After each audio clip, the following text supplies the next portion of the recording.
சங்கீதம் 77.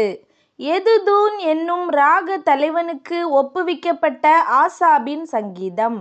நான் தேவனை நோக்கி என் சத்தத்தை உயர்த்தி கெஞ்சினேன். என் சத்தத்தை தேவனிடத்தில் உயர்த்தினேன். அவர் எனக்கு செவி கொடுத்தார். என் ஆபத்து நாளில் ஆண்டவரை தேடினேன். இரவிலும் என் கை தளராமல் விரிக்கப்பட்டிருந்தது.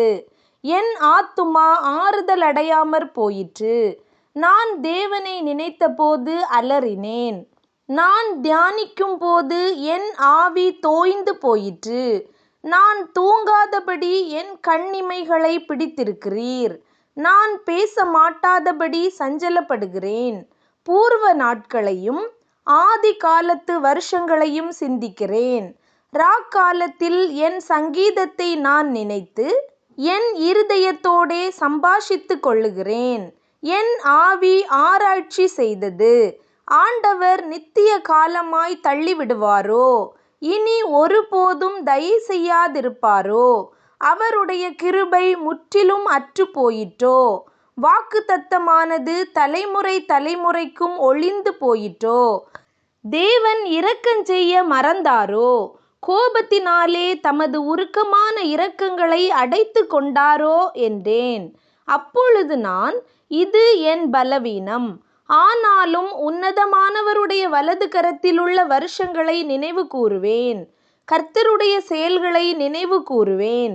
உம்முடைய பூர்வ காலத்து அதிசயங்களையே நினைவு கூறுவேன். உம்முடைய கிரியைகளையெல்லாம் தியானித்து உம்முடைய செயல்களை யோசிப்பேன் என்றேன். தேவனே, உமது வழி பரிசுத்த ஸ்தலத்தில் உள்ளது. நம்முடைய தேவனைப் போல பெரிய தேவன் யார்? அதிசயங்களை செய்கிற தேவன் நீரே. ஜனங்களுக்குள்ளே உம்முடைய வல்லமையை விளங்க பண்ணினீர். யாக்கோபு யோசேப்பு என்பவர்களின் புத்திரராகிய உம்முடைய ஜனங்களை உமது புயத்தினாலே மீட்டு கொண்டீர். ஜலங்கள் உம்மை கண்டது. தேவனே, ஜலங்கள் உம்மை கண்டு தத்தளித்தது.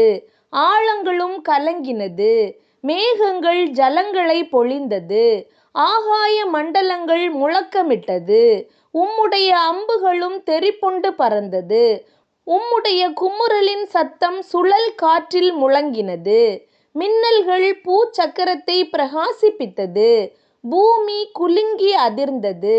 உமது வழி கடலிலும் உமது பாதைகள் திரண்ட தண்ணீர்களிலும் இருந்தது.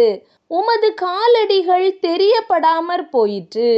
மோசே ஆரோன் என்பவர்களின் கையால் உமது ஜனங்களை ஒரு ஆட்டு மந்தையைப் போல வழிநடத்தினீர்.